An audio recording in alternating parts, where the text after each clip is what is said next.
출애굽기 1장 7절입니다. 이스라엘 자손은 생육하고 불어나 번성하고 매우 강하여 온 땅에 가득하게 되었더라.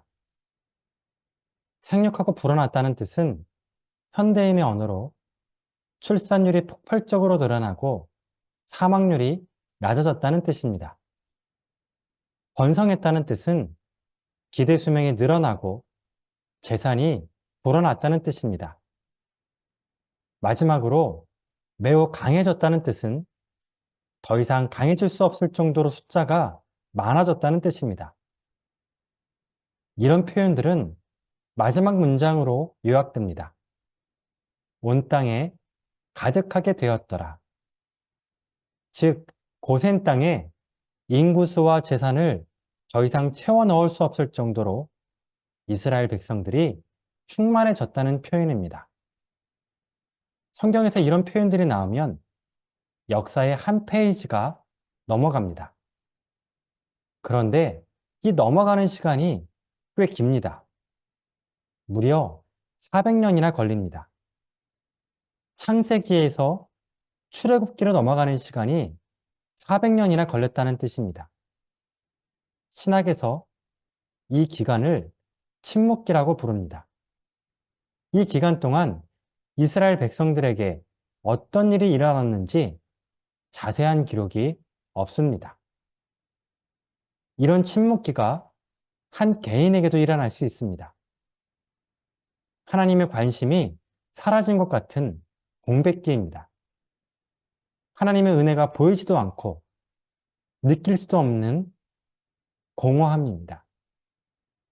이런 시기가 찾아오면 우린 어떻게 해야 할까요? 먼저 믿어야 합니다. 지금도 보이지 않는 곳에서 일하고 계시는 하나님을 믿어야 된다는 뜻입니다.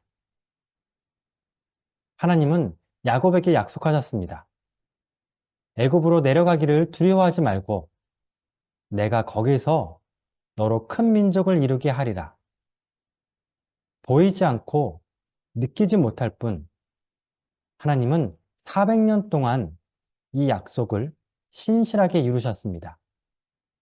야곱의 자손들이 생육하고 번성하여 고센 땅에 충만할 수 있도록 역사하셨다는 뜻입니다. 우리도 이런 믿음이 필요합니다. 하나님은 지금도 보이지 않는 곳에서 일하고 계십니다. 우리가 그것을 믿고 기다릴 때 반드시 하나님의 때가 찾아옵니다. 그때까지 우린 버티면 됩니다. 두 번째로 우린 말씀을 붙잡아야 합니다. 믿음보다 중요한 것이 말씀입니다. 사람은 마음이 불안해질 때 계획을 세웁니다. 계획을 세우면 마음이 편해지기 때문입니다. 그리고 사람들은 그 계획을 가지고 기도합니다. 하지만 이런 기도는 응답을 받을 수가 없습니다. 불안할 때 세운 계획은 하나님의 뜻이 아닙니다. 우린 불안이 올 때 계획을 세우지 말고 오히려 하나님을 묵상해야 합니다. 내 감정과 생각들을 내려놓고 주여 말씀하소서 주의 종이 듣겠나이다. 이런 마음으로 성령님의 음성을 들어야 합니다. 그렇게 마음을 열고 기다리면 하나님은 말씀을 주십니다. 기다림을 통해 얻은 말씀으로 기도하면 그 기도 제목은 100% 응답받습니다. 왜냐하면 그 말씀의 출처가 내가 아니라 하나님이기 때문입니다. 하나님의 뜻은 100% 성취됩니다. 내가 거기서 너로 큰 민족을 이루게 하리라. 400년 만에 70명은 200만이 됩니다. 고센 땅에 이스라엘 민족이 가득 찬 겁니다. 마치 물컵에 물이 가득 차서 더 이상 물을 부을 수 없을 정도로 충만한 수가 고센 땅에 가득 찹니다. 하나님의 침묵은 하나님의 무관심이 아닙니다. 오히려 하나님의 침묵은 보이지 않는 곳에서 보이지 않는 하나님이 은밀하게 일하시는 시간입니다. 이런 시간이 오면 우린 믿음으로 이겨내야 합니다. 하나님의 임재를, 하나님의 말씀을 기다리고 기다려야 합니다. 다윗의 고백입니다.